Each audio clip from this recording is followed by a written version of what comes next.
Así es, compañeros. En años recientes, la Fiscalía sacudió al país con múltiples detenciones en diferentes casos conocidos como megacasos, incluso de corrupción. Estamos hablando puntualmente de Diamante y Cochinilla.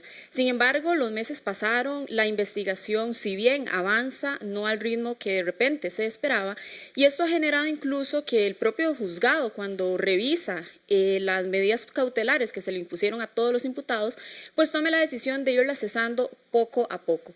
Esto, compañeros, evidentemente ha generado toda una cuestión alrededor, ¿verdad? Los defensores han sido bastante críticos a la hora de mencionar el tema de las detenciones que se practicaron en su momento, sobre todo porque ellos insisten en que de repente no era completamente necesarios hacer estas detenciones. Hablamos con el abogado Eric Gallens, él es el defensor de la imputada Mélida Solís en el caso mejor conocido como Cochinilla, y él nos mencionaba su preocupación, además de cómo esto también podría eventualmente afectar a la Fiscalía. En este extracto escuchamos lo que nos mencionaba don Eric Gallens.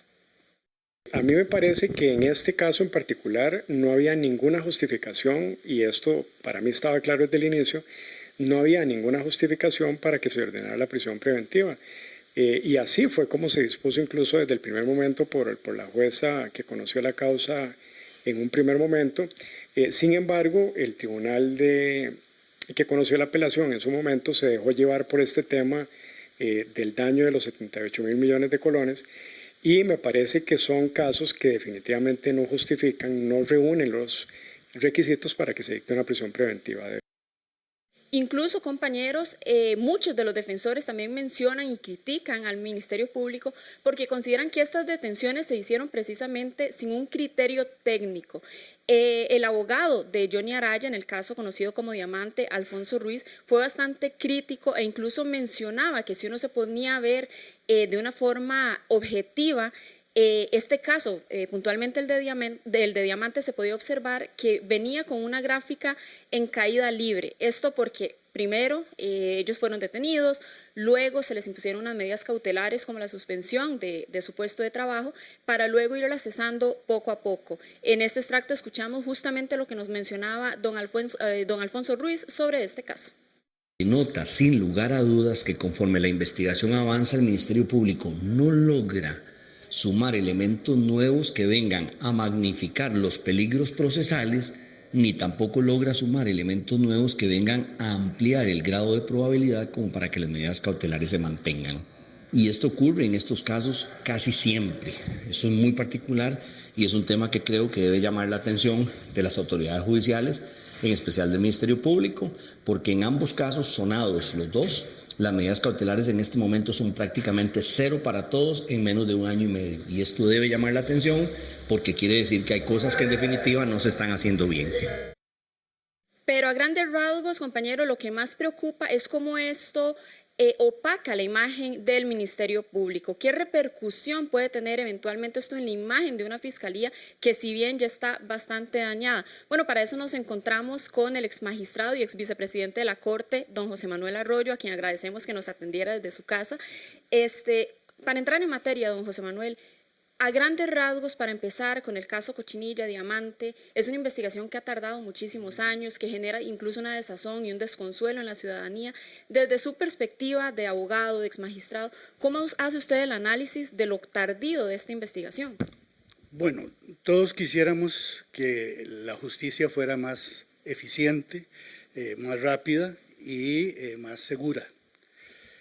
Pero nosotros en los casos que usted menciona tenemos que tener en cuenta que no son casos sencillos, ¿verdad? Que son casos complejos y que esto lleva su tiempo.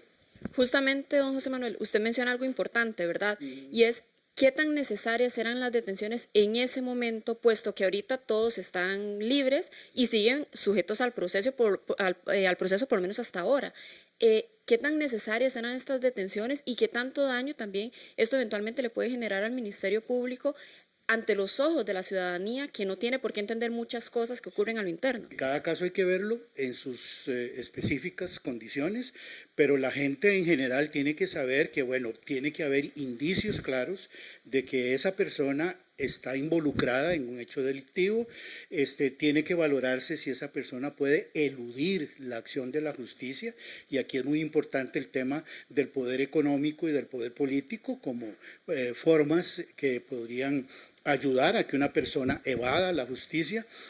Tiene que haber un domicilio conocido, un arraigo, y ahí también entonces es otro factor que más bien podría ayudar, ¿verdad?, a ciertas personas con negocios y empresas y carreras políticas en el país, como para, bueno, valorarlo como un elemento más. Entonces, con todo esto lo que quiero decirle es que la ley prevé criterios objetivos para en cada caso determinar si es posible o no dictar una pena de, una medida cautelar de prisión preventiva. Por último, ¿cómo le explicamos a las personas que el hecho de que les hayan cesado estas medidas cautelares no significa que la investigación sea necesariamente débil? O si es así, pues confirmárselo a la gente que nos escucha. Sí les he de decir que no son asuntos fáciles, que esto de investigar, ¿verdad?, a gente económicamente poderosa y políticamente influyente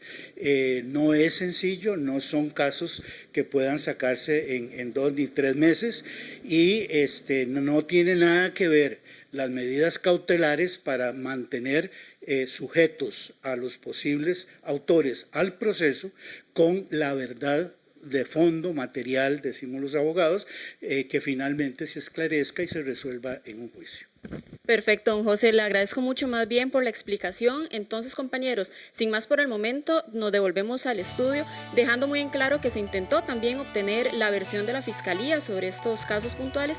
Sin embargo, a este momento no han respondido. Sin más por el momento, regresamos al estudio. Gracias, Catherine, por esta información. Buenas noches.